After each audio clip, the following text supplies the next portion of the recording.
ইসলামী সংস্কার আন্দোলনের লড়াকু সৈনিক শহীদ তিতুমীর রহমতুল্লাহি আলাই, যিনি ইস্ট ইন্ডিয়া কোম্পানির বিরুদ্ধে অস্ত্র ধারণ করে বীর শহীদদের মর্যাদা লাভ করেন। আজকে আমরা তিতুমীরের বাঁশের কেল্লা নির্মাণ এবং তিনি কিভাবে বীর শহীদদের মর্যাদা লাভ করেন তার সম্পর্কে ইতিহাস আজকে আমরা জানব।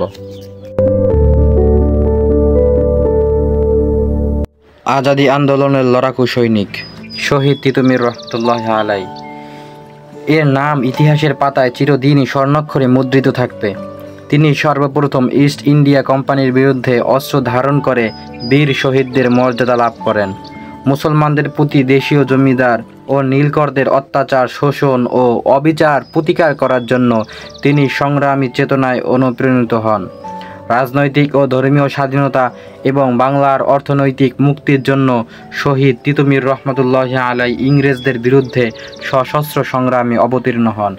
এ বীর সৈনিক 1782 সাল পশ্চিম পরগনা 24 পরগনা জেলার বারাসাত মহকুমার অন্তর্গত চাঁদপুর গ্রামে জন্মগ্রহণ করেন। তিনি হাজী নিয়ামতুল্লাহর কাছ থেকে কুরআন, হাদিস, আরবি ও ফার্সি ভাষা এবং সাহিত্য শিক্ষা লাভ করেন। তিনি সুস্বাস্থ্যের অধিকারী ছিলেন। তিনি ছিলেন একজন মল্লযোদ্ধা। মক্কা শরীফে হজ করতে গেলে শহীদ তিতুমীর রহমতুল্লাহি আলাই মুক্তি সংগ্রামের পথ প্রদর্শক সৈয়দ আহমদ শহীদ রহমতুল্লাহি আলাই এর শিষ্যত্ব গ্রহণ করেন। তিনি 1827 সালে দেশে ফিরে এসে সমাজ সংস্কার আত্মনিয়োগ করেন। শহীদ তিতুমীর ইসলামের অসাম্প্রদায়িক দৃষ্টিভঙ্গি গ্রহণ করেন। তিনি মানবতার মুক্তির জন্য মুসলমান কৃষকদের ঐক্যবদ্ধ করে জমিদার ও নীলকরদের বিরুদ্ধে অস্ত্র ধারণে উৎসাহিত করেন। প্রথমে শহীদ তিতুমীর রহমতুল্লাহি আলাই 24 পরগনার নারিকেল বাড়িয়ায় সামাজিক ও ধর্মীয় সংস্কারমূলক আন্দোলন শুরু করেন। 24 পরগনা ও নদিয়ার অনেক কৃষক তার আন্দোলনে অংশগ্রহণ করেন। অতি অল্প দিনের মধ্যেই শহীদ তিতুমীর রহমতুল্লাহি আলাই এর আন্দোলন গণ আন্দোলনের রূপ নেয় এবং দলে দলে লোক তার আদর্শে অনুপ্রাণিত হয়ে ইসলামী আদলে জীবনযাপন করতে শুরু করেন।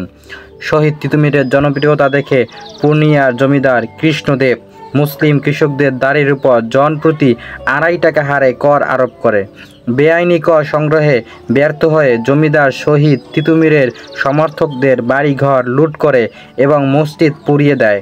শহীদ তিতুমীর রহমতুল্লাহি আলাই থানায় অভিযোগ করলে তা অগ্রাহ্য করা হয়। শহীদ তিতুমীর শান্তিপূর্ণভাবে এ সমঝোতার মাধ্যমে প্রজাদের অত্যাচারের প্রতিকার করার জন্য চেয়েছিলেন, কিন্তু ব্যর্থ হয়ে প্রজাদের স্বার্থ রক্ষার্থে তিনি অস্ত্র ধারণ করেন। তিনি বারাসাতে ইংরেজদের বিরুদ্ধে বিদ্রোহ ঘোষণা করেন। কোম্পানির বিরুদ্ধেও এটাই তার প্রথম বিদ্রোহ। তিনি 24 পরগনার কিছু অংশ, নদিয়া ও ফরিদপুরের এক অংশ নিয়ে এক স্বাধীন রাষ্ট্র ঘোষণা করেন। তাকে দমন করার জন্য বারাসাতে ম্যাজিস্ট্রেটের নেতৃত্বে প্রেরিত সশস্ত্র বাহিনী শহীদ তিতুমীরের হাতে শোচনীয়ভাবে পরাজিত হয়। এ বিদ্রোহ বারাসাতের বিদ্রোহ নামে পরিচিত। উইলিয়াম হান্টারের মতে এ বিদ্রোহ 83,000 কৃষক সেনা শহীদ তিতুমীরের পক্ষে যোগদান করেন। বারাসাতের যুদ্ধের পর শহীদ তিতুমীর ইংরেজদের পক্ষ থেকে সরাসরি আক্রমণের আশঙ্কা বোধ করেন। তাই যুদ্ধের প্রস্তুতি ও সেনা প্রশিক্ষণ এবং নিজ বাহিনীর নিরাপত্তার জন্য নারিকেল বাড়িয়ায় 1831 সালে বাঁশের কেল্লা নির্মাণ করেন এবং সেখানে যুদ্ধাস্ত্র জমা করেন।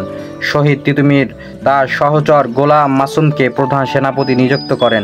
তিনি নীলকরদের কুঠি আক্রমণ করলে ভীত সন্ত্রস্ত নীলকররা সপরিবারে কলকাতায় পালিয়ে যান।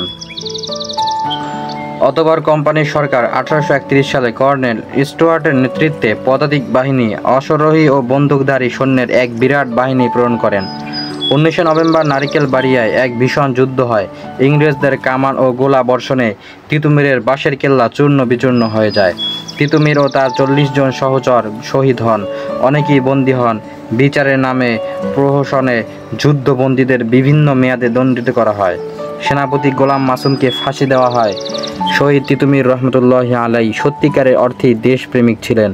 তিনি ছিলেন নির্ভীক বীরের মতো দেশ ও জাতির মুক্তি আন্দোলনে যুদ্ধ করে শহীদ হন। তিনি ভবিষ্যৎ স্বাধীনকামী সাহসী মুক্তিযোদ্ধাদের পথ প্রদর্শক হয়ে অমর হয়ে আছেন। শহীদ তিতুমীরের জমিদার বিরোধী আন্দোলন, নীলকর আন্দোলন এবং ইংরেজ বিরোধী আন্দোলন সংগ্রাম প্রতি পরবর্তীকালে সকল আন্দোলনের প্রেরণা উৎস হয়ে আছে। শহীদ তিতুমীরের সেই বাঁশের কেল্লা আন্দোলন বাংলাদেশের মুক্তিযোদ্ধাদের শক্তি ও প্রেরণা জুগিয়েছে।